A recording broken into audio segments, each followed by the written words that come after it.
right, here we go. All right. Hello, everyone. This is Wes, the Wesley Edwards podcast. Tonight I have Geronimo, my buddy who created the awesome comic Blood Realm. Oh, thank you, sir. How's everything going, man? You're killing it with this Indiegogo. Thanks, man. Yeah, we just wrapped up. I just shipped out just about 2,000 comics in one Holy week. crap. Yeah, Wow. a lot of issues of Blood Realm went out, and I was it was incredible, and I was happy that so far everyone's getting their books on time and not destroyed because Yeah. that's very Yeah. important. But so yeah, it's great. Let me tell you, it's we do live in a really good time where we can do things ourselves like this because I'm all about autonomy. So Mhm.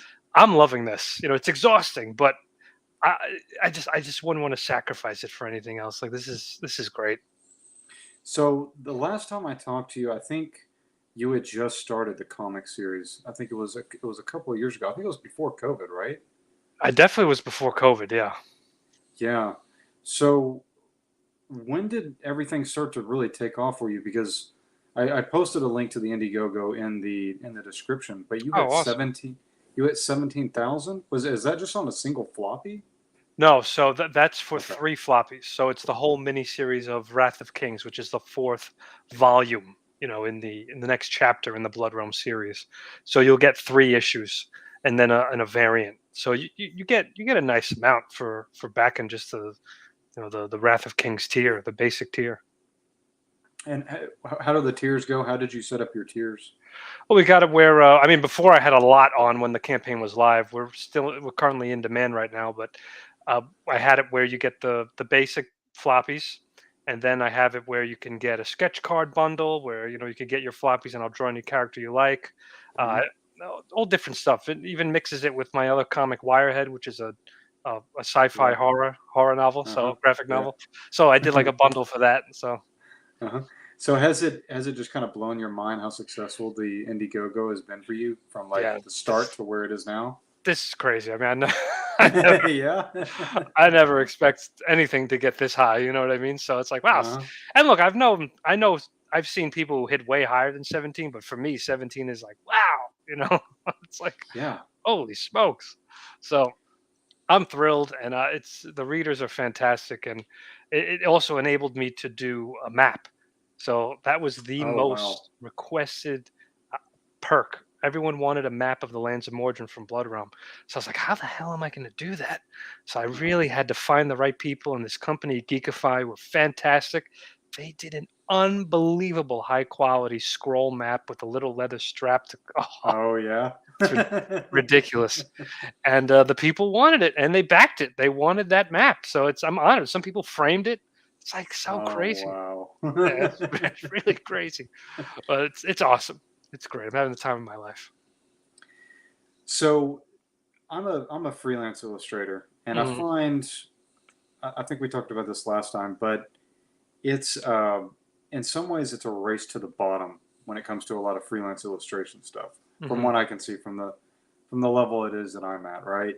hmm Like you go on to a job site or something, and you're looking around, and you have like these sites that are borderline predatory, like Upwork or something like that, where mm, you're spending time going and trying to find jobs to get like working on a comic or working right. on somebody's game or something like that. Yeah. And what I'm trying to do with this podcast is trying to highlight people that are just doing their own thing so that I can learn from that, and that kind of rubs off on me because I Sure. have my own thing that I want to do. Right. So whenever you first started coming up with this, did you have the entire story figured out? Like you had the arc and everything for the Mm. most part figured out?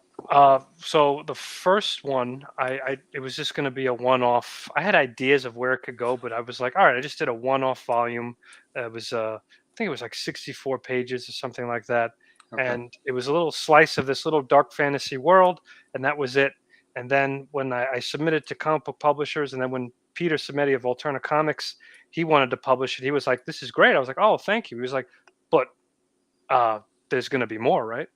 And I went, Oh, okay. All right. So Uh-huh. you want the crazy thing that I could. All right. Okay. So Uh-huh. he wanted the epic. He's like, I feel like there needs to be more in this universe, and I love that he said that. So that allowed me to really get in there and just start, expanding the universe, expanding the map, and then I had to lay out at least the next 3 volumes to him. So I had the whole 1, 2, and 3 all laid out. And then slowly what started to happen was, because now I'm on volume 4, obviously, as I created, more ideas came to me because the world starts to write itself, you know. So Mm-hmm. suddenly I was like, I'll be on volume 2 and I'd be like, we should see something with this character later on now, you know. Uh-huh. So and suddenly the world starts to build and build and build, and the holes get filled in the history and all that stuff. So you know, I I have it set where possibly we're going to end at 6 or 7 volumes, something around there, like 25 issues. But my damn brain just doesn't stop. You should do this story now, and I'm like, oh, shh, quiet. So does each one of these books, does it follow a different set of characters, and it has like a complete, so in a way you have one overarching mythology, but then within that you have arcs that have a Yes, finish, the beginning and a finish. Okay. exactly, 100%. That's exactly what I do, and each arc is 3 issues. That's how I do it. Okay. You got to hold on one second here because I Yeah, have an issue. Oh man, sure. did I just pull it into the other room? Your buddy James, I saw him at the Dallas. Oh man, I don't know what it is. James. James. Am I getting his name right? As soon as I show you the cover, you're gonna be like, "Oh yeah, this guy." Hold on a second. Hmm. Yeah, I'm trying to see if I can remember his name. He's one of the guys that you do the draw alongs with. Um, I do the draw he along. did the Steins Oh, book. James Lee. Oh, yeah, yeah, Yeah, Jay Lee. That's yeah. right. Yeah, yeah, yeah, yeah. He's a he's a great supporter of Alterna Comics, and Uh-huh. yeah. So no, that's great. Yeah. Yeah, yeah. I saw him at one of the comic shows over here in Dallas, and I saw he had a sketch cover. I guess I must have left it in the other room, but I saw Was a it Blood sketch Realm? cover. Yeah, Blood Realm, and I was like, Yeah. "Oh, I know this guy. I know this guy." Oh, that's so funny. Yeah, Yeah, he's a great supporter of Alterna, and he's a big reader of Blood Realm. So I know I appreciate his support. He draws all the characters too. I love to see that. It's like surreal to me. yeah, Yeah. yeah. So, like, okay, so you're also a teacher. So, Hmm. how has this impacted? Like, you can feel the exuberance coming off of you with this. Like, this is giving you so much inspiration and so much like life in you. I can see it, man. I love it. I just Yeah, love it. yeah. so, I just so it must like automatically translate over to your students because I can feel it. So, Oh, great. how is this translated into your teaching? Has it made you see that there's more opportunities for independent artists out there? I've certainly have I would say swayed some artists to go into the comic book world, if that's what you mean. So like Okay.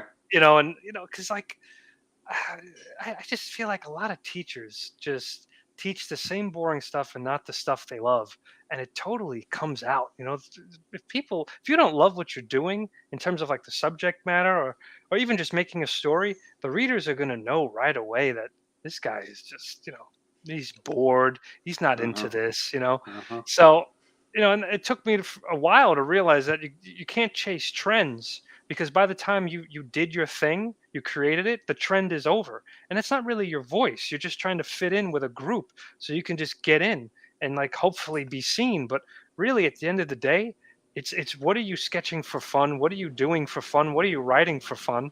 And if that's what you're doing on your free time, then that really means that's what you should be doing, you know, to get published, or just create. That's what your subject matter should be. So Hmm. I think a lot of people just don't realize that.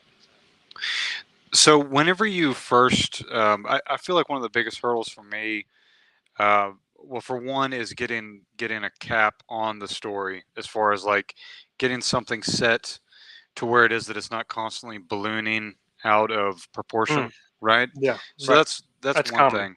That's That's a, that's very common, right? yeah, But the other thing is like the world of social media. It seems very intimidating to somebody who uh, doesn't necessarily, that wants to just do your creative thing. hmm So whenever you first did Indiegogo, how much of a online presence did you have? Because right. yeah, So I well, it's not they're not my first Kickstarters. I mean, my crowdfunders. I originally had done Kickstarter way back when I was doing children's books with my Little Maya series, oh yeah, that's right. and I didn't know anybody. I just I I just kind of just promoted it as best I could on social media. Got family, friends, because those are the people who are going to back your stuff. At least the first one, if you're an unknown, you got to get family and friends. Tell them to share it. And hopefully, you get the word out there enough. You contact certain people, get on YouTube channels, say, listen, I have a comic that that maybe if they offer promotion, like Peter does open mic Wednesday. I think at like Hmm. 9 o'clock or 8 o'clock, and you get on there and you got 5 minutes to promote your story, and he's got a couple hundred or more people watching. So, and that Hmm. that may intrigue them, and they'll say, okay, I'll go do that. So, but I think it's important to really kind of build an audience first by, you know, if you're regular on social media, like Instagram, just post stuff you love, and eventually those kind of people who are into that stuff will flock to it. Or Instagram is weird now.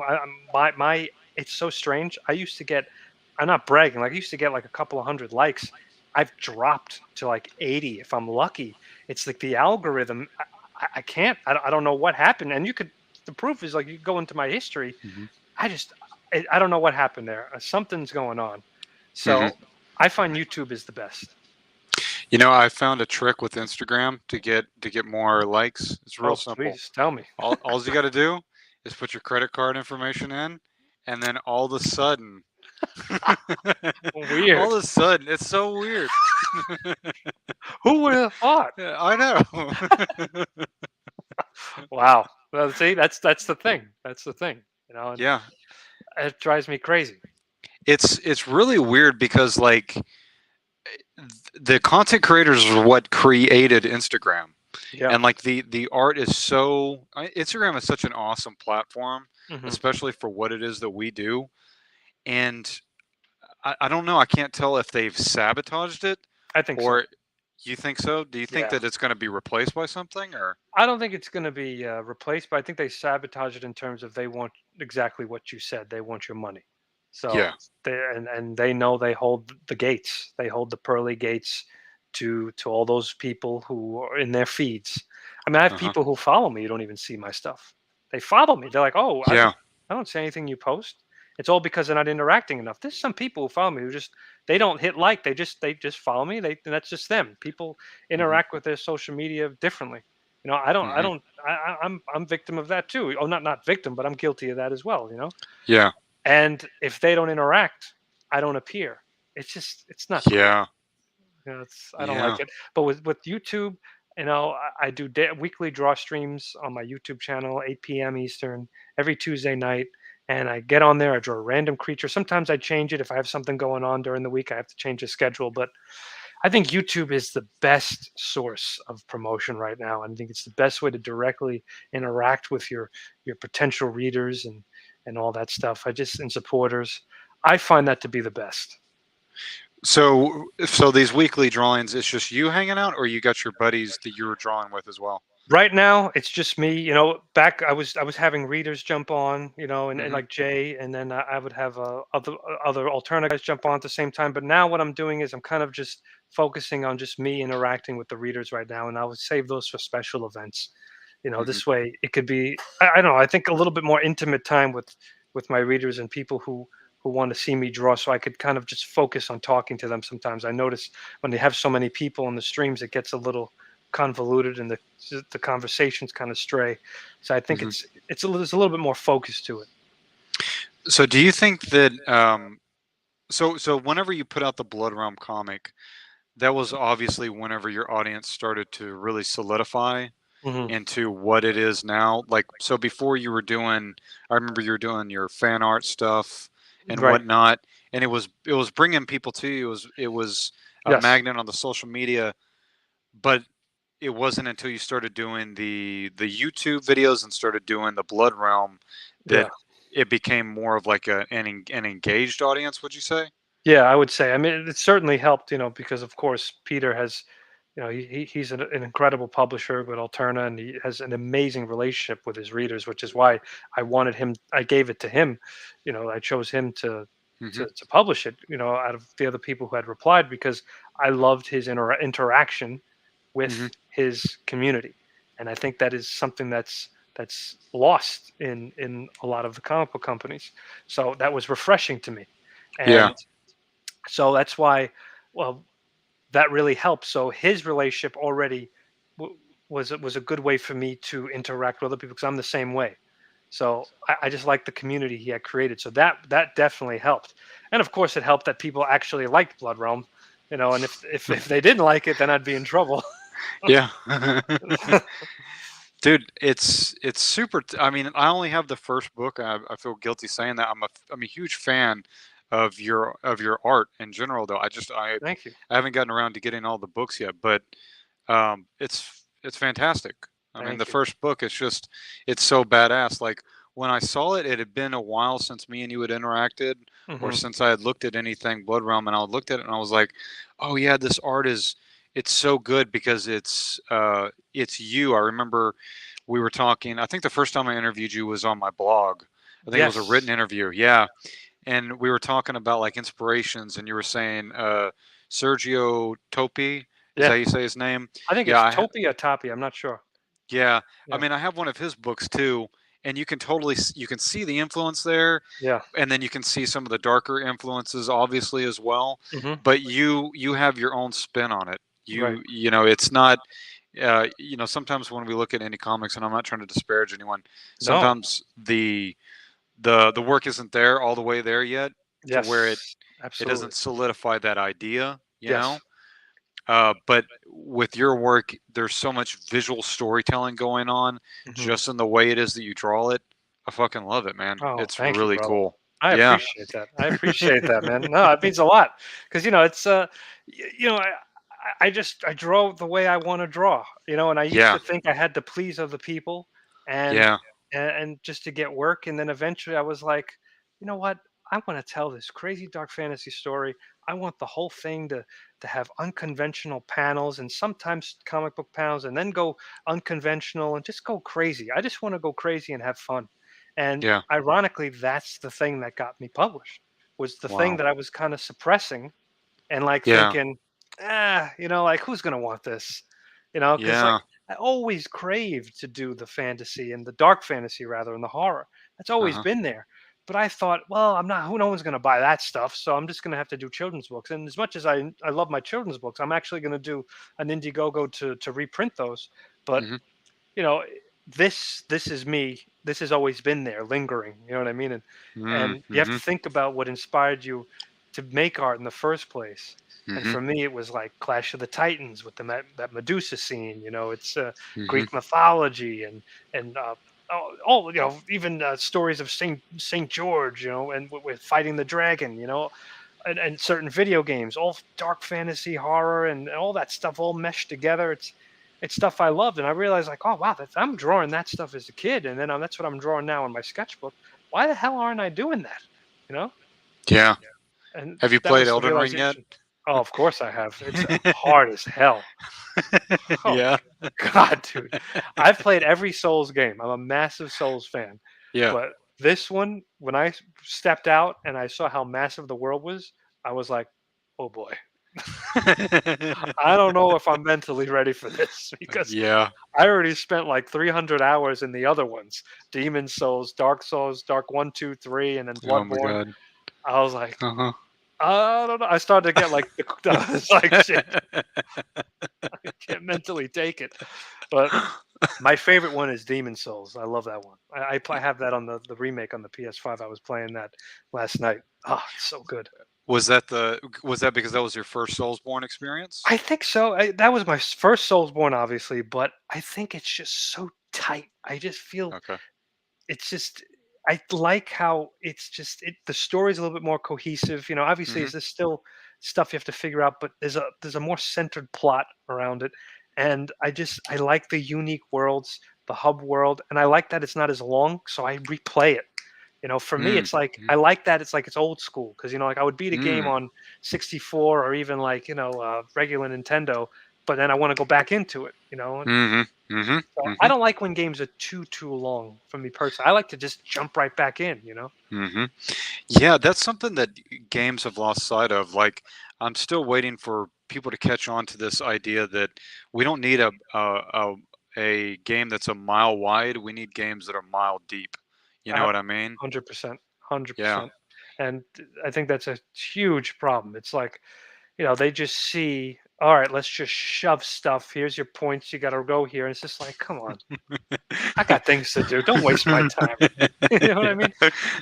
Yeah, what are you trying to do with this collectathon of like Oh, running around? It's so dumb. yeah. Assassin's Creed, collect 100 little Oh, gems. What? I have to mow my lawn, man.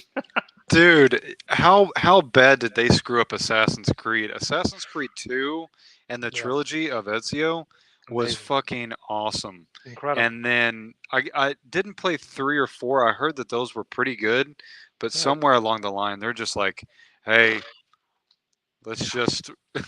It's carbon copy. It's kind of indicative of what's going on everywhere right now. Mhm. It's just the that'll do mentality. Let's not Yeah. push the envelope.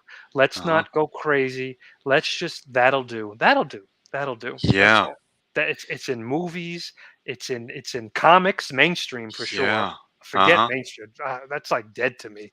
Uh, Uh-huh. movies, like I said, TV shows. It's like there is nothing that is pushing the envelope. Everything is just it's either the nostalgia train, and it's just like, well, let's just put shovel that out. It's like, Mhm. and I don't do that with Blood Rum. That's why I think people are enjoying it is because I push myself every volume. I Mhm. say, okay, how can I make this different from the last one? How, Mhm. personally, that's why, as we talked about, I make new characters every volume because Mm. it forces me to not get too comfortable. So, all Mm. right, I got to make new characters now. So, starting fresh. So, that little story in that area, that period in the world is over. I got to start fresh. What's my new character? What's my new villain? My new this, and also I kill characters. So this way, it's like no, they're dead, and that's it. Mm. So that Mhm. also forces me there's consequences in this world because if people just reappear constantly, there's no consequence anymore. Yeah. Yeah. Definitely, man. Like the mainstream, they act like we're idiots. Oh, all That's of them. Eh, all of them. Every medium acts like you're in it. You have video games who have to have X-ray vision, so because God forbid you turn around the corner and you see a character there that you didn't uh, expect to see. I don't need X-ray vision. I'm not an idiot. yeah. And comics have to and movies have to spell everything out for you, and it's just boring. That's not entertaining. Yeah. Like you think about the Batman the animated series. That is it. You want to talk about a show that did not dumb down its storytelling for its audience. It said, Mhm. "No, I'm going to treat you with respect. Here are Mhm. characters that are complex. There's sadness, there's depression, there's action, everything, and I'm going to Uh-huh. take you on a wild ride." Every episode, I had no idea what vibe this was going to be. Is it going Yeah. to be a comedic? Is it going to be intense? Am I going to get that two-part Mr. Freeze episode, which was like heart Uh-huh. wrenching and powerful? You know, Mhm. it's Mhm. like it's like what are we doing? And that's why I Mhm. think it's an indie renaissance is what's happening. Mhm. Mhm. Yeah. The indies are coming up. This is the time of it because people are waking up and they're just tired of this stuff. Like, Yeah, did you see that there was a couple of big moves that have happened in video games recently? Square Enix, I Activision. think. Yeah, Oh, okay, the Square Enix thing for sure. I want yeah. your take on that. Hmm. But also, uh, Ubisoft and Activision have just they fucking tanked in the last quarter, I'm from not what it is that I've surprised. heard. Yeah. I'm not surprised. I mean, the last Call of Duty was just absolute. I mean, I can't even come up with words with how awful. I mean, that series has been on the decline for a while, but this last one, it's so bad. So listen to this. So what I didn't pay money for this thing at all. Uh-huh. I went to GameStop, right? Because I was like, Mhm. I got this beautiful PS5, like what, Mm. 4 games to play on this thing, Mhm. and it's like I can only play Demon Souls over and over again so much. You're right. So I said, "Is there anything like what's out?" She was like, "You want a free copy of Call of Duty because instead of giving us bonuses." They, I thank her for this because she saved Yeah. me money. I was so desperate. I was like, "Is this thing any good?" Yeah. She was like, "Oh, GameStop gave it to us as a bonus. Instead of Oh giving us my god. bonuses, they said, 'Here's Call of Duty Vanguard.'" So she gave it to me. I played this. I bought her a cup of coffee the next morning because I was like, "Thank you, because you saved me $70. Because this game is complete goat crap. It is Yeah. terrible, awful." I'm not surprised by it. So there's a website called Talent House, and Uh-huh. they hold competitions for artists to do like art for like these companies, and then if you do the art, you get selected and you get Hmm. your like 2 grand or whatever. There's a competition right now for Call of Duty, and it is, I guess, for some online event it is that they have. And I read the description of it, and I was like, "What the what even is this?" It is Godzilla versus King Kong. Oh, I saw that. Oh, I saw. I was like, "What is this?" The guy's wearing a ghillie Godzilla suit. Oh, is this for real? Oh, Yeah, mm, the I the it drives me crazy. the corporatization of every Oh, element of our life. yes, yes, Let's take and let's take the suff. no, Sorry. go ahead. No, let's take the last one.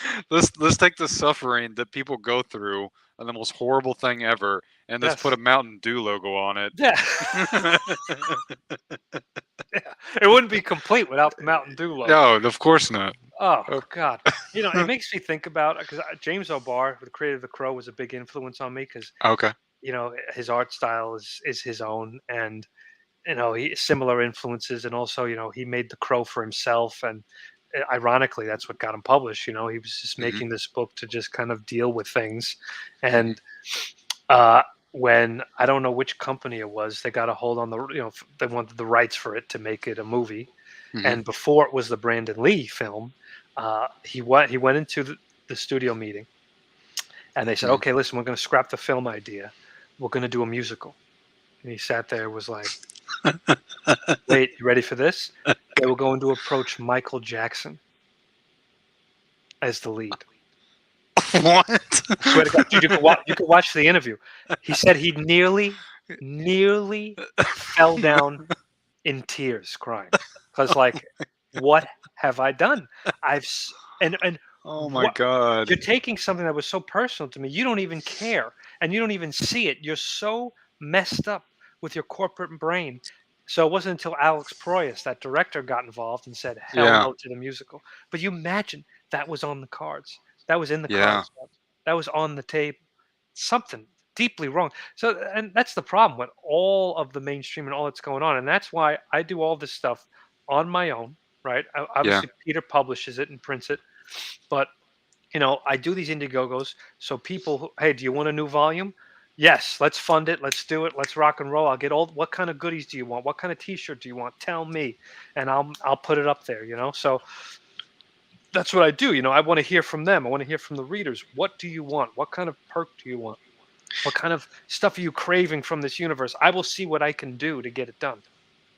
So a minute ago you were talking about how um this dynamic, this very ironic dynamic of um the creator of Crow as well as you creating something from your heart because you wanted to have fun with it, Right. and by doing that, that ironically brought you the success it is that you'd been looking for in other avenues. So, what was your experience before this? I mean, like you said that you were trying to get, in a sense, you were trying to get external validation with Hmm. your work. Like, what do Yeah. you mean by that? You mean like trying to get freelance jobs, or what do you mean? Freelance jobs. I see that people are drawing a lot of Spider-Man. Let me do Spider-Man, and then when I do it trying to make it look like another artist, I'd be like, this isn't me. Yeah. It took a while for me to realize, wait a minute, you know, and this was a teacher of mine. I said, yeah, I said, I drew this. It's Spider-Man. I said, but, it's not Spider-Man. And I Uh-huh. forget, he looked at me, he stopped me, and he was like, this is your Spider-Man. Uh-huh. And I went, what do you mean? This is how you draw Spider-Man. This is yours. And I Uh-huh. froze, and I didn't even think of that. Wait, Mhm. you mean the way I drew Spider-Man is the way I draw him, and no one else can really? No, this is the way you draw him. And that Mm. kind of was like wait a Mm. minute. I don't have to make it look like, or I'm not a copy machine where an artist needs to just crank out exact like an anime style and all this and all that and all that. No, Mhm. this is my voice. And if I'm more consistent as to how this is how I draw these characters in my style, people will now say, oh, that's a cool take. And I Mhm. went, oh, okay. I got to stop chasing other people's styles, and I got to start figuring out what my voice is, and see other artists that I gravitate to, that speak to me. And and it wasn't a lot of modern guys, and it wasn't a lot of like American comic book guys. It was more European comics. That's why Sergio Topi, he Mhm. was big for me. He was one of those, you know. Even manga, Junji Ito, the horror manga Oh artist. yeah. Oh I my god. it's crazy. Yeah. I was getting his stuff from overseas because a friend of mine in school, she lived in Korea, so this stuff wasn't printed in English yet. So Oh. so she was giving me this stuff. She was because she saw my stuff and she was like, "You would love this guy." She was there, and I was like, "Who is he? Isn't this crazy?" And she was like, uh, "Sergio Topi." She goes, "I'm telling you." She was, "He's going to be huge here." mhm. And I have one of them in Korean still. So even though he's Japanese, but she had the Korean Mhm. version of it, and I remember she brought it over, and I was like, Oh. yeah, You got this, it straight from the tap. yeah, exactly. Yeah. I was blown away, and then next thing you know, English translation. He's everywhere. Viz takes Oh. him, and I was like, wow. I was like, people started to see this. And What was the book? it was one. I think it was book 2. I think of Uzumaki. Oh, okay. The Spiral. That's my favorite Yeah. one he's done. It's perfection. I And th- have I you think read that one? I don't think I've read that one now. Oh, oh, that's the one. That's the That's the one. one. That's the one. That's the one. So my first introduction to Junji Ito, which I just lent one of my books to my best friend, the Shiver Catalog, and Oh I yeah, think that's good. that's a good one. I think it has. Does that one have the Mountain of? Amigara Faults or something like that. Yeah, Or, Amigari yep, Faults. That was the amazing. first one I came across, and I was just so creeped out and Yep, fascinated. brilliant. Like it feels psychedelic, and then at the same time horrifying and Yes. existential. Yes. Oh, totally. Yeah, that was the thing. I was never horrified by line before. I didn't know Yeah. line could do that.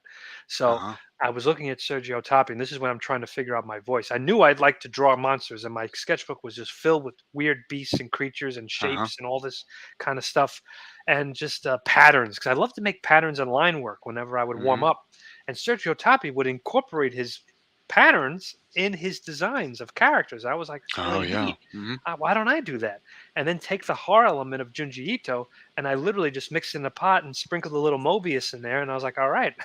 Yeah. Yeah.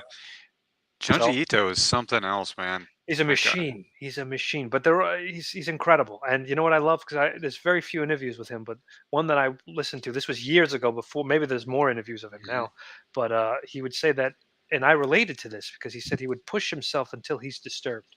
If he's not Mm, disturbed, then this isn't going to work.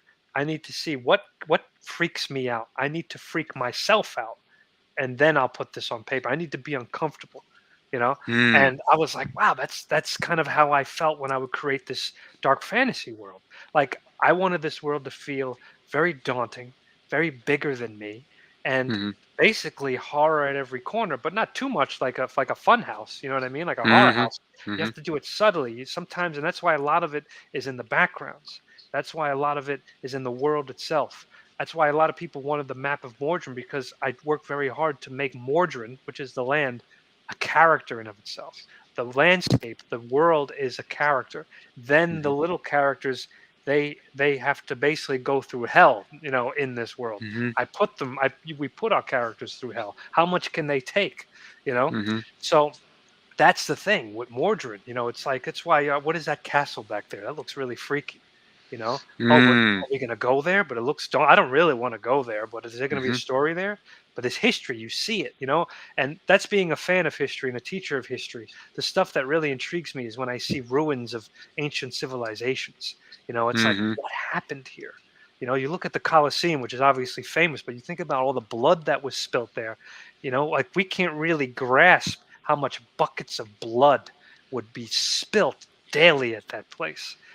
Mhm. Pure, absolute carnage and terror. I mean, Mhm. and think about other things, other walls or other castles, you know?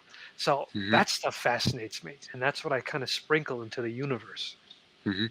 So whenever so you're breaking these little stories down into like a bigger overarching story. Right.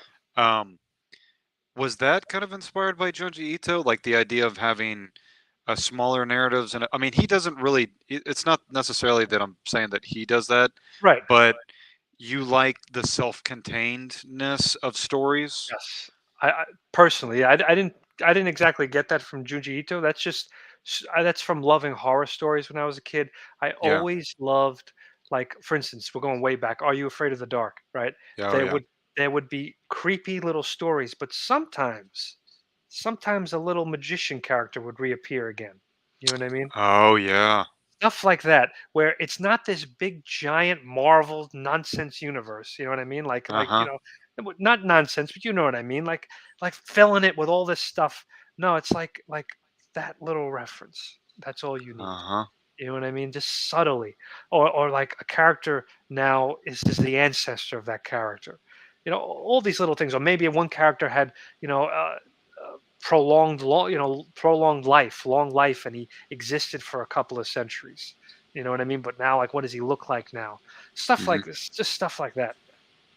So in a way, it's almost kind of like I'm not saying you took inspiration from this, but like if Hmm. you take Elden Ring for example, it's kind of like this big open world, and you have many stories going on over here, over here, over here, and they're kind of connected in a way, but Yeah. it's not spelled out for you. You have to pay attention to it Yes. to understand. Exactly. That's something that I always liked about the Soul series, because actually, Hmm. my experience with Demon Souls and Dark One was that, where I was like, wow, like, what the hell is that castle? Yeah. But you don't even go there. Some of them, it's just there. It's just a Uh huh. remnant, and I'm just like, oh my god, you know what I mean? Like, what Yeah. happened here? Because you're coming here when now all hell is, it's over. Like, what happened to the carnage? You know, Yeah. what brought it to that point? So that's the stuff I like to play with, and also sense of scale. So that's why you Yeah. haven't read Volume 2 yet, but there's this Hmm. place called the Hollow Fortress, which is this ancient fortress. It's the largest structure in all of Mordred, and I wanted this thing to be so huge that it dwarfs a little warship. Like, this thing Mm. is the size of a mountain. Okay, Hmm. and there is this thing in art history that we call the sublime. It's it's it's you're in awe, but you're also terrified at the same time. Mm. And the best comparison I have to that is when you see a giant wave, right? You're standing there and you see this huge wave, and it's absolutely magnificent. It's Mother Nature at her most beautiful and terrifying, but also it reminds you how incredibly tiny you are in this world, and how it can swallow you up. Earth can swallow you up in one little second, and that's the Hmm. sense of the sublime. It's terror and awe at the same time. So I always think about that whenever I would draw certain structures, because you get that sense of butterflies, that, if you were to look up at this place, you would feel how insignificant you are and how terrifying you are. So the reader, you know kind of identifies with that, because you think about it, you're not going to be as tall as that building. You're going to be in that little ship, you know Hmm. and Hmm. then you're gonna go, "Oh man, this is big." Yeah. how Yeah. did they build this? Then your brain starts to go, my God. So yeah, the inspiration from the Soulsborne then is definitely there.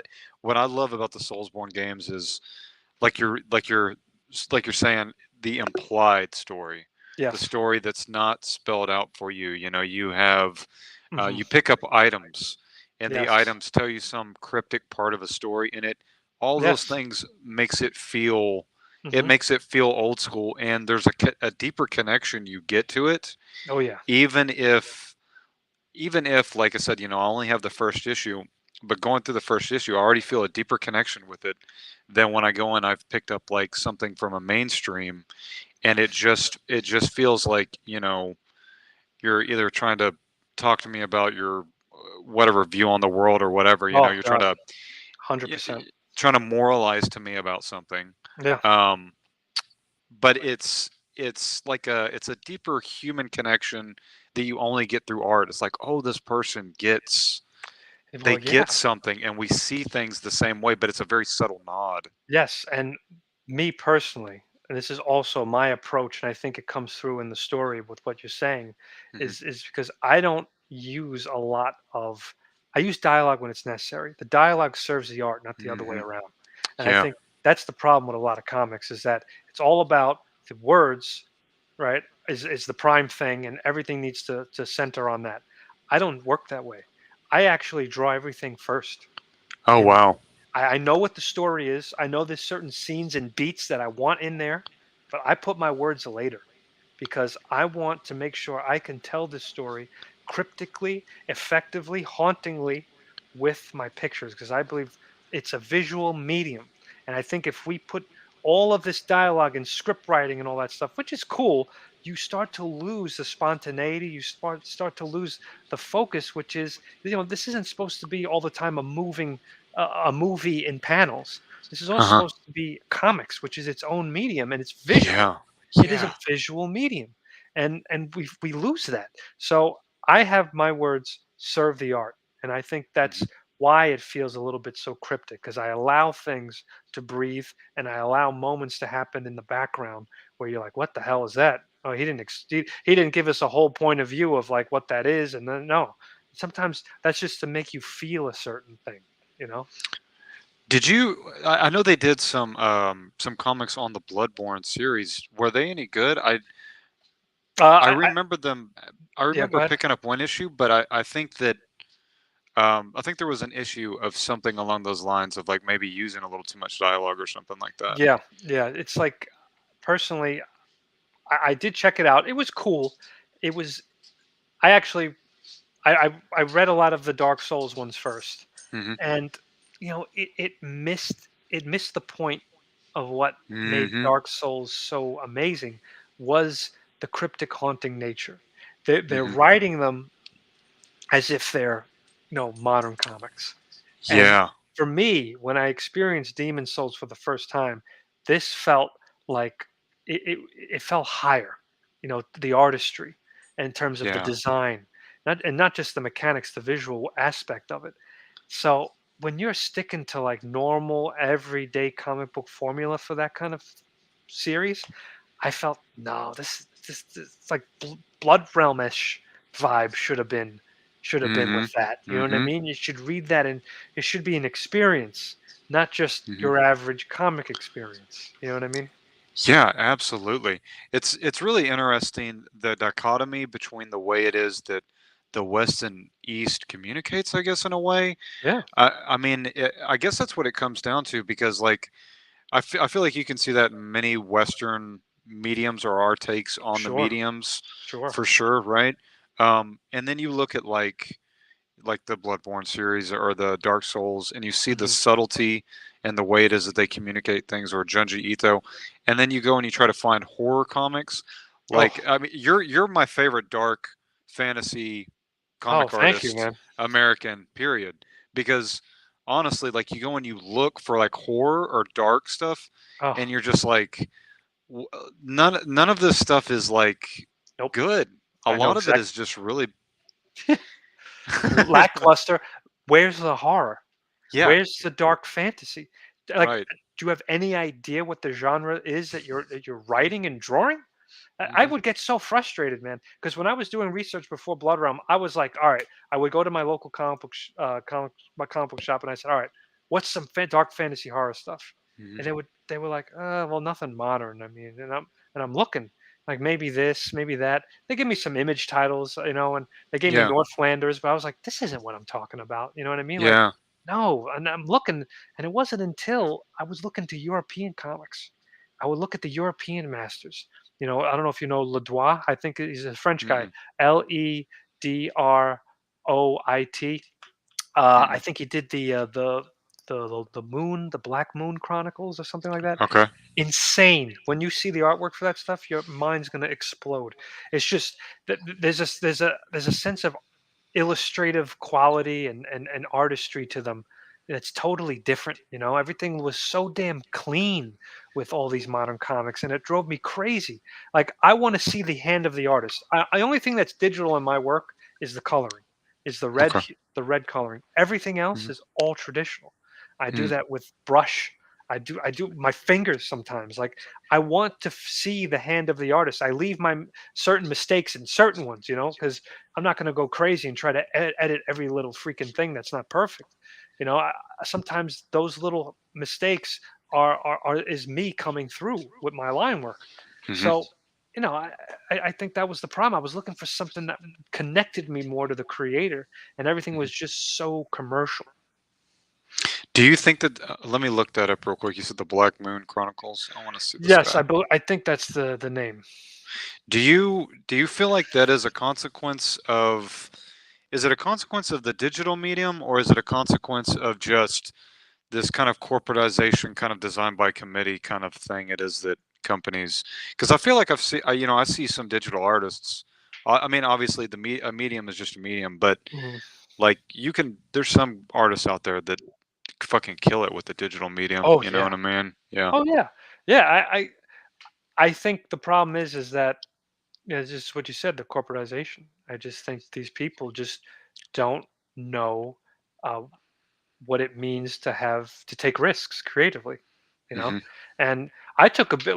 I'm going to spoil a little bit for you for Volume 3. I took a big risk because I told Peter I wanted to do a time jump in Volume 3 of Blood Hmm. Realm, and he said, "Okay, no, go for it."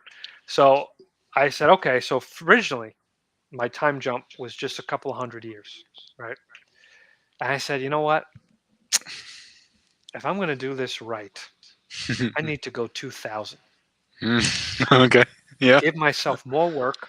What would Mordrin look like if it Mm. was dark sci-fi?" Oh wow. You got to get Yeah. into it. I don't want to spoil. Okay. See that. So the first thing that pops into my head is that French comic book artist. Is it Droulet? Dr. Yeah, yeah. Oh my Yeah. god. Oh my god. I have two of his books. Yeah. Yeah. Yes. That vibe. You Hmm. see what I'm talking about? Like that. Hmm. That kind of stuff is what I was looking for in Hmm. my American comics, and I could not find it. Hmm. That's a perfect example. I'm glad you brought him up because he was one of my references when I was trying to start to build this Blood Realm futuristic world. And that's what I was looking for when I would tell my comic book shop owner guy, I would say, "Listen, give me dark fantasy sci-fi," and they would give me, like, something from Image, and I'm like, "This is clean. Like, this is like, Yeah. what the hell is this? It's just shiny, and the gloss and the colors are bright." Uh-huh. I'm like, "What the frick is this?" That's why I was like, black, red, and white. It's dark fantasy and horror. That's what my series is going to be. Those are the Uh-huh. three tones. Uh-huh. Yeah. Yeah. Unbelievable. Definitely. So, from your perspective, um, the creative risk, it paid Mhm. off. It paid off more than Yes. any kind of freelance gig. So, I mean, what was your opinion about being an artist whenever, like, if you're somebody who is trying to do like the freelance thing, like for example, we have, I'm not sure if it's showing me the live number of people we have in here or not, but my buddy Kevin Mhm. was in here, and he made a comment earlier, um, and I know he's an up and coming artist as well. What do you say to people that we want to find our footing Hmm. as an artist and like actually be successful and be able to have families and Hmm. live a normal life, be able to, make capital off of Okay. these things rather than a company, just stealing Sure. everything. Okay. I'm going to give the wrecking ball of reality. So, Go for it. okay, here we go. Oh, Kevin's still here. Awesome, man. Nice to meet Yeah. you, Kevin. All right. So here's the thing. If I, if we live in a time now where artists are not getting paid what illustrators in the 1950s, 60s, and 70s and 80s are getting paid, where they could live off that stuff to the Yeah. point of like I'm thinking like Norman Rockwell. But Hmm. those guys were getting paid insane money that today we can't even dream of getting paid that much money. And Yeah. and the competition is so high now, not just with our own country. Now you have other countries who offer way less in terms of what their rate is. Hmm. It makes it very difficult. So you have to figure out how, if you're just doing comic books, ain't gonna happen. If you want to get out there and be open to do everything. See, comic books, it's more of the illustration Hmm. umbrella. That's what people have to realize. Try illustration, commissions. Every little bit counts. Even teaching art classes and stuff like that. It's like it all builds. It's an umbrella that brings in the income, and then slowly, slowly, if you're dedicated and you keep working at it, it's a 10-year journey. Eventually, you'll get the dedicated people who will support your stuff and read your comics, and then you could focus more on the comics or something. But when you're starting out, I think you have to like kind of just not depend on comic books entirely. You know what I mean? Hmm. For sure. So whenever you say like, so in a sense, you're saying, um, have a diverse but unified set of skills that are Yes. employable. Yes. Be an employable artist to other people. Be somebody uh, who is easy to work with, Well, right? yeah, it's got to be the triple threat. You got to obviously put out good work. You got to be Hmm. on time, and you got to be a good to work with. That's the triple threat. Hmm. And that's what you should be when it comes to working with other people, other creatives, and other clients. Otherwise, why would they want to, come back to you? One of my biggest, it's funny, one of my biggest commissions are sketch cards. Sketch cards are one of my biggest commissions. And here's what I'm saying: they all add up. So if I just, and it's all connected to the comics, though. So in a way, when I say don't depend on comics, what I mean is that don't just depend on your sales. I mean, you could, like, those people may commission you. Make yourself available for sketch card commissions, which are they're the size of a baseball card. People commission me to do that, and they love that. They love my take on like a little whatever character from a movie or anything. I'll draw anything, but those add up, in terms of income. Hmm. So say that's that could help pay a little bill. You know what I mean? So it's like it's just depending on the royalties. You can't do that. You got to get yourself out there. You got to promote. You can't depend on your publisher to get out there and promote for you. That's not how it works anymore. You got to get out there, build your audience, get people excited about your comic. You have to be just as excited about it, because the promotion and doing that is kind of like a full-time job as well. you know Hmm. you Hmm. know get on it, get a YouTube. That's the other thing. Don't depend on, just like I said with the promotion, get on YouTube. Like, so do a live draw stream. And sometimes, most of the time, when I do a live draw stream, I make that piece available and someone buys it.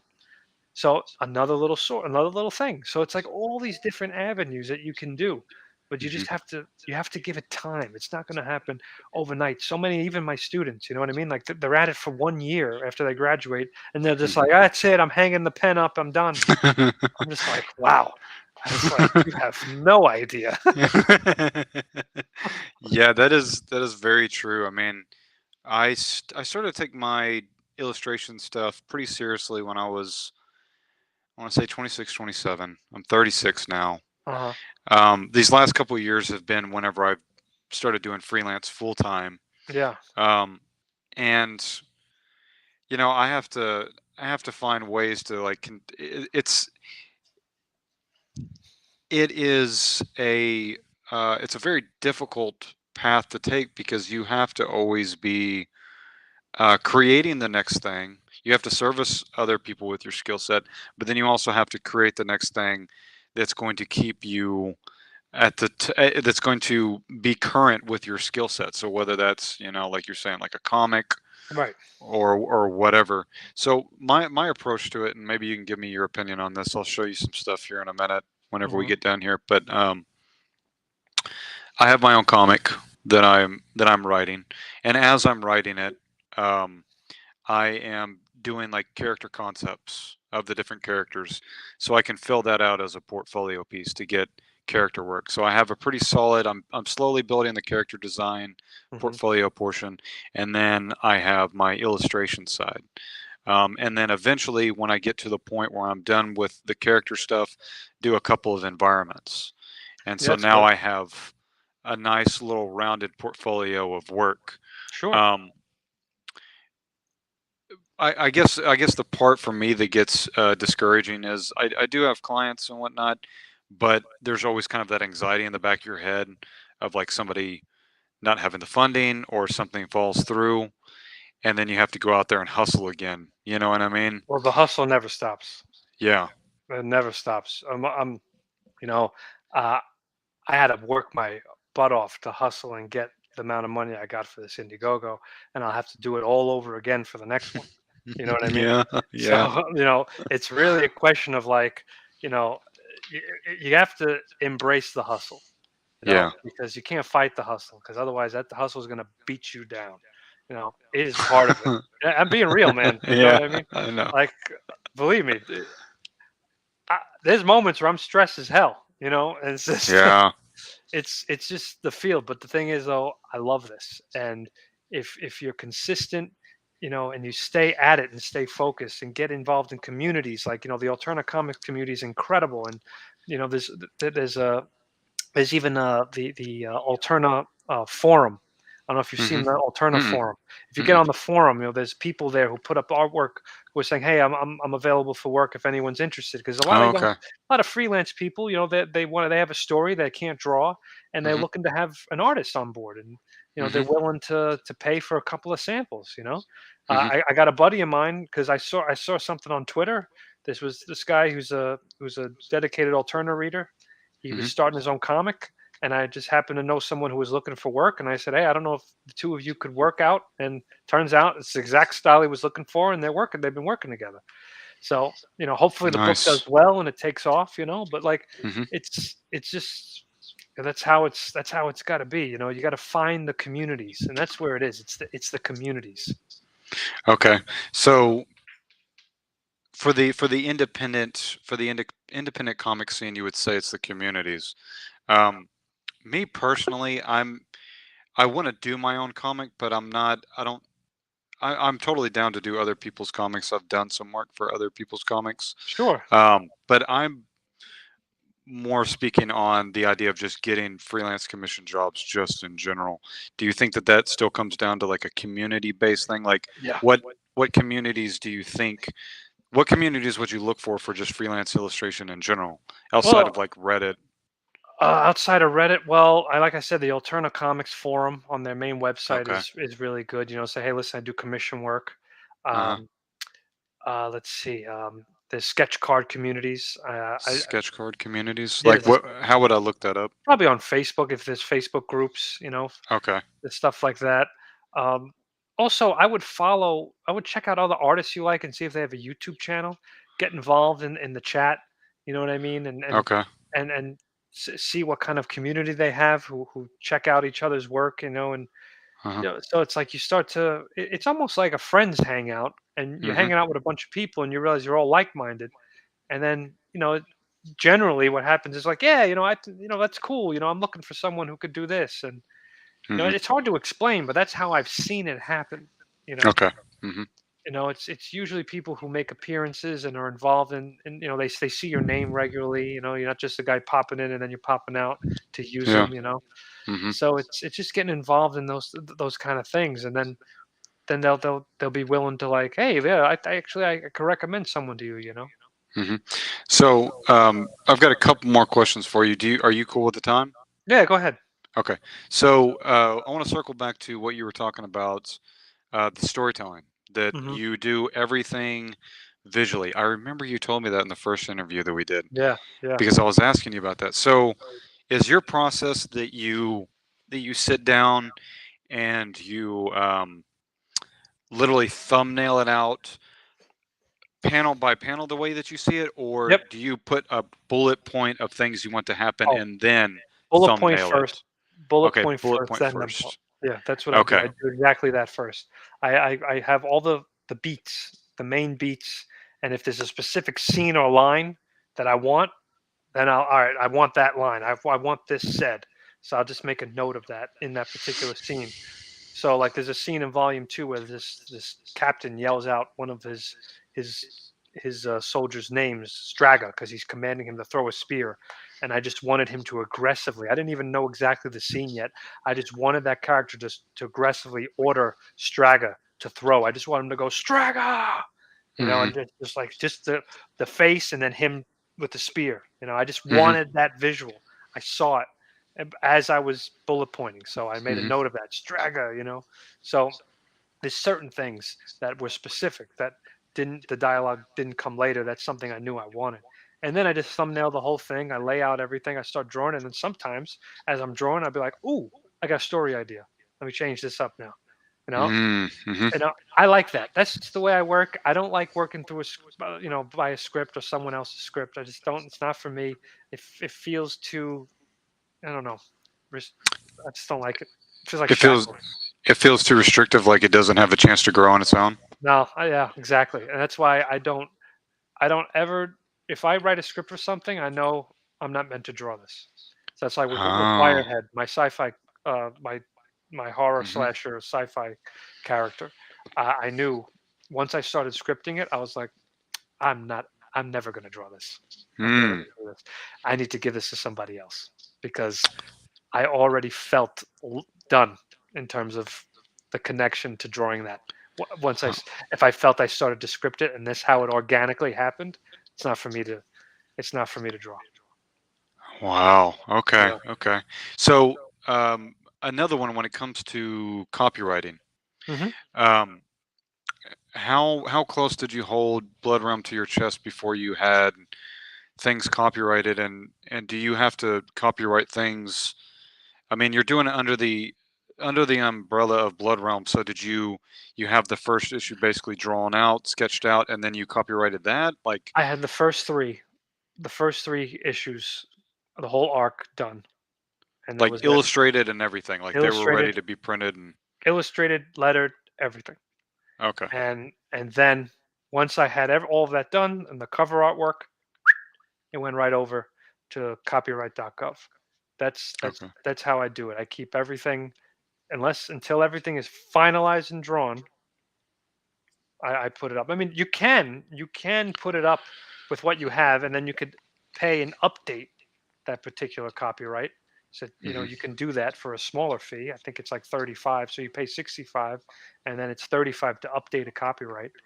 But I wait till everything's finished, and then I send it off. Okay. Yeah. Okay. But I mean, if you have your own comic that you're trying to get published, and you don't have time to draw it all, I would if you have the first 10 pages and the synopsis of the whole story and the whole story arc, and a couple of the character designs, you could all put that up and copyright it. Yeah. You could do that. Hmm. Yeah. It's a real thing that you have to deal with, like people potentially coming in and stealing your stuff and trying Yeah, to do something with it. But I that's mean, true. at the same time, it's like there's probably somebody in Indonesia right now just printing their own Wolverine shirts and selling them. It's like, what are you gonna do? Yeah, it's 100% true. Uh, there was something that was so similar. I mean, I don't know if it was a coincidence, but I had just released Blood Realm. Blood Realm was out for a bit, and all of Hmm. a sudden, Marvel released what was it, Black, White, and Red series, and I was No like, way. swear to God, I was like, are you kidding me? I was like, Really? yeah. So like, not to everything, and they did a line of comics where it was just the theme was Black, White, Red, and it was Wolverine. Wow. And I was like, I Hmm. don't know about that. I'll let it slide. You know, I mean, I don't know, but who Yeah. knows? It was just quite a coincidence. Well, I mean, dude, you sold 2,000 copies? Or With this Indiegogo, I believe, according to Peter, we are. My goodness, it's pretty crazy to say, but I think we're on our way to over 60,000 comics what? of Blood Realm. Yeah, it's pretty crazy. What? It's pretty crazy how many issues of. I know it's nuts. 60,000 It's got to be comics. around that now, yeah. Because last time I spoke to him was a year ago. It was 50, but now, Dude, I think that's better than some of the mainstream comic guys are doing, like, by far. probably. I wish my royalty. Obviously the book prices of the books. They're only like $2. So obviously I'm not swimming in money right now. But Yeah. but it's enough to fund not future volumes but yeah, Yeah. it goes to show you though, is that people were craving original content. Yeah. People were craving to read it from the creator's mouth, the creator's Mhm. hand, the creator's art, his Mhm. words. It's just everything just feels so damn fake and phony. Mhm. Mhm. That I this is as me as it gets, and I think there's Mhm. an authenticity to Blood Realm that I believe. I don't think I believe there's an authenticity that when people read it, they go, "This is this guy," you know. Mhm. Mhm. And that's something that's why I remember a common question I get. Oh, they were like, if you could get anybody to write Blood Realm, who would you have write? I was like, no one. But what about the musical? Yeah, yeah, right, right. Yeah, Come on, we got the musical, we got the yeah. rom-com, we've got all these ideas, Robert. Come on. Rom-com would be hilarious in that universe. I actually be down to see that. That'd be hilarious. But Do you but yeah, do you feel like from what I remember, you're Christian, right? Catholic. You're Oh Catholic, yeah, okay. Christian Catholic. Yeah. So how does this connect with your faith, if you don't mind me asking? Like, No, not at all. um, yeah, like what is your thoughts on that? Because, like, I feel me growing up, I've always been attracted to, like, the darker gothic aesthetic. Like, that's why I love your work, Thank you. and I feel like there's so much truth Mhm. in the gothic stuff it is that we've seen in culture. Like, obviously, like in the Soulsborne games and stuff like that. And somebody who doesn't follow this kind of stuff, to them that just sounds like a corny idea that you would find truth in something like the Soulsborne or in The aesthetic. Spawn, Yeah, yeah. the Right. Crow, Hellraiser, these different It's things. the darker side of humanity. It's like Yeah. we have that in us, and I Uh-huh. think it's something that's fascinating to explore. And Hmm. I think that's the great appeal of it, and I think that's something that always fascinated me. With all of that artwork, the Hmm. elongated figures in Gothic art, the Yeah. abstraction of the human form. Uh-huh. It's something that's deeply fascinating, and yeah, it's just and the perspective, the medieval perspective of Catholicism was fascinating. How Mm. you wouldn't ever illustrate God as an old man back then. That didn't come till the Renaissance because they were trying to humanize the faith. But God Mm. was this abstract floating hand. That would be it. Mm. There's no man in the cloud thing. That never Hmm. existed. That wasn't Hmm. until the first time God was ever drawn as an old man was Masaccio, which was early to mid high Renaissance. And Mm. prior to that, God was this abstract concept that we cannot possibly fathom. And it's just this hand, you know, and that's it. Hmm. It's almost Hmm. like it's Super Smash Brothers, right? The Master Yeah. Hand, whatever it's called. Yeah. It's pretty funny when you think about it because he's like the god of that universe, just picking all those little. But in truth, I mean, that's what that's what it is. There's this cosmic perspective to it that I think is lost, and that's something that I always gravitated to Uh-huh. Catholicism was that cosmic aspect, which Mm. clearly they tried to change, well, not change, but just like maybe they try to dumb it down a little bit, but it's much deeper. It's much more ethereal and much more, like I said, the cosmic stuff, which I incorporated into Blood Realm. You know, like Really? Like what specifically are you saying? Like what specifically? in Blood Realm, or you mean in? And Catholicism that inspired elements of Blood Realm. Well, definitely, it's just the saints. Okay. I think I've mentioned this in the blog once to you. Uh, the saints themselves, I think, are so fascinating because they're heroes, right? They're the Okay. heroes of the faith because they they they spread the good word, they spread the good news, but the price of it was torture and pain that we can't possibly imagine and fathom today. Mm. So you have these depictions of these heroes, these people who are humans, but they're getting their skin flayed off. They're being boiled in water. They're being crucified on an X-shaped cross. They're being crucified upside down. You know what I mean? So there is a deep connection to horror with Catholicism already. I mean, let's not Mm. forget that the main symbol of the faith is a man crucified in a torture Mhm. position. You know, so Mhm. I think that's why I always was fascinated by it. You know, is that it's the embracing of the almost of the horror, you know, in the faith, Mm. you know, Oh and wow. Okay. yeah, and that's why. So, but there's beauty, of course. Don't get me wrong. I mean, Uh-huh. even the ritual we take part in, you know, it's where you know the blood and the body. You know, Uh-huh. it's fascinating, and I love it. I think it's so damn cool. So damn cool. So, how much of an influence? So these saints are kind of inspiration for your own characters, Yes, yes, or yes. okay, The Sisters of Silence in Volume One. So there right? was what I was getting at. I forgot. I got a little sidetracked. Was that there's this aspect of the horror and the divine, Mm. right? Mhm. There's the horror and the divine with the paintings and the saints that I mentioned, Mhm. and I wanted to. The Sisters of Silence kind of embody that. They Mhm. literally are that an amalgam of those two things because Mhm. they're saintly creatures, right? They're almost nun-like, but they have powers that horrify you, and that's to represent some of the ethereal and mysterious aspects of the faith, you know, that we can't comprehend. You know, it's you know, you think of angels, right? And why is everyone in the Bible when they see an angel, they're terrified? You know, Mm. the angel had to say to Mary, be not afraid," Mhm. because we can't even fathom what they may look like. They're not us. They're not cherubs. You know what I mean? That's all. That was all misguided. You know, when the pagans were embracing the faith of Catholicism, they identified with the cherubs because that's what they were used to. What's this ethereal, abstract concept of what these angels are with circulating Oh my rays? God. Dude, Yeah. this is in there, and it's like, you know, I don't think our brains can possibly comprehend. We have limited sight. We Mhm. cannot see the world or the planes of existence. They're there. Mhm. We can't see it. So imagine if we did, how horrified we would be, you know? So that's what I did with Mhm. the sisters. They're these saintly creatures, but when they unleash power, it's terrifying. We can't comprehend how they do it.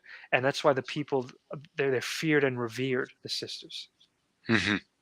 So that's the Damn. connection with that. Yeah. That's awesome. Yeah, That's tight. thank you. Everything is intentional. You know, that's the one thing that's important. Is everything we make, everything has to be intentional. Don't get me wrong. There's some mistakes that happen. I don't call them mistakes though. Oh, as Bob Ross says, happy accidents, Mhm. because that leads to other stuff. This design Mhm. of the sisters were completely different. They weren't going to be like that. They're originally going to be almost Valkyrie type warriors, right?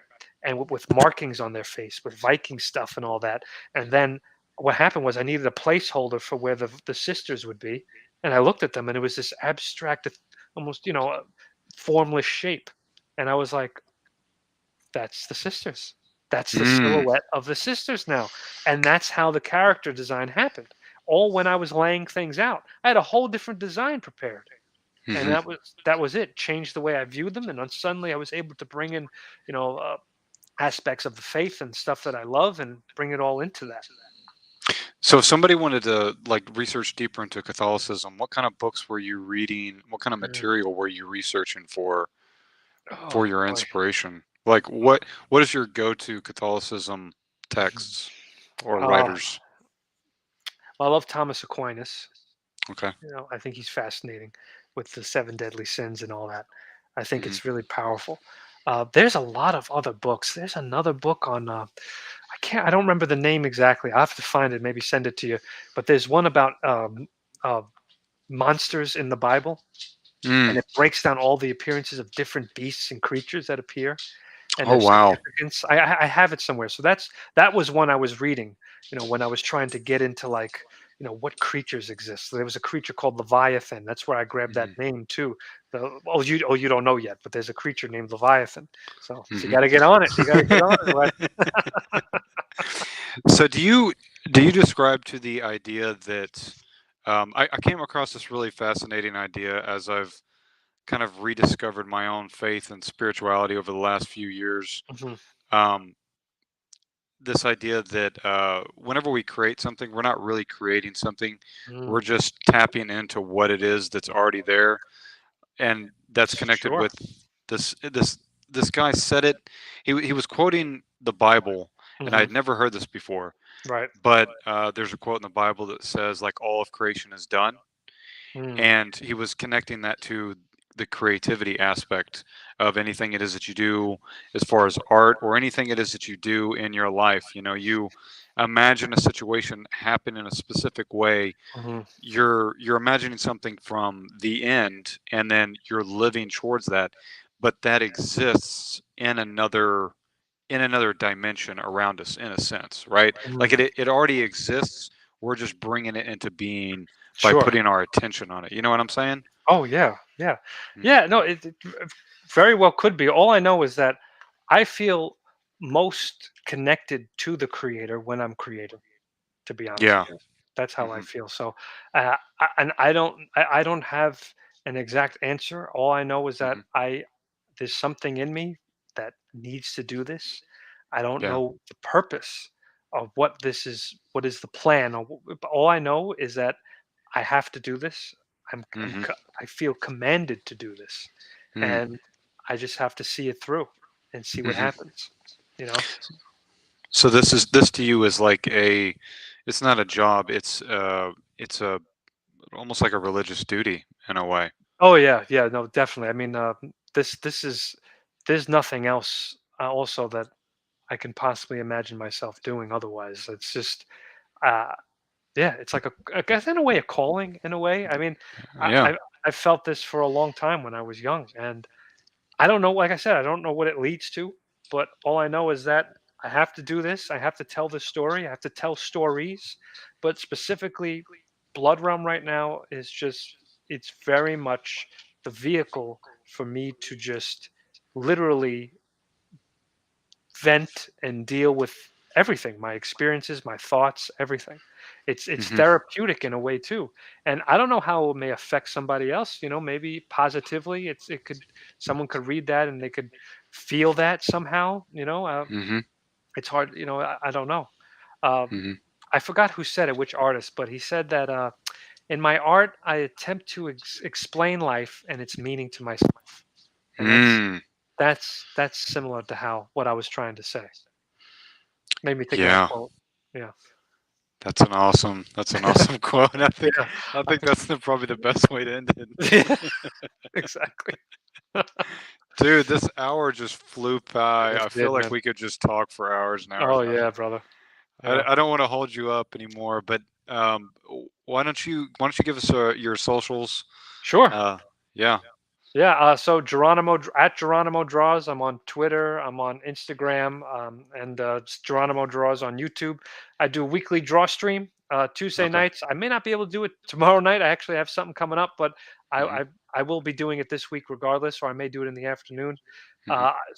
You'll like this. What I'm doing is every week I'm Hmm. doing a random monster. I have no idea. I'm not, I Mm. don't prep. I don't prep for it before the stream. Mm. I make a point to do everything completely random in that moment. So whatever Mm. comes out on that page, whatever line speaks to me in that moment, whatever I'm pulling from, that's what's going to come out there. So so that's what I do. So I just go for it. I just kind of think about what I'm feeling in terms of what line I should make. Is it an aggressive line? And then from that line, a creature is made. and this is all going to build to a monster art book that I'll be crowdfunding when we hit about like 50 or 30. Nice. Yeah, that's been Very something nice. people wanted. Like they were like, we want like an art book, and I'm like, how could I figure out how to do that? So I was like, you know what? People could see it live. They could purchase it if they want, and then in the end, well, I'll do a book So are you gonna put all the books into one like compendium of of Blood Blood Realm? Realm. You What's mean?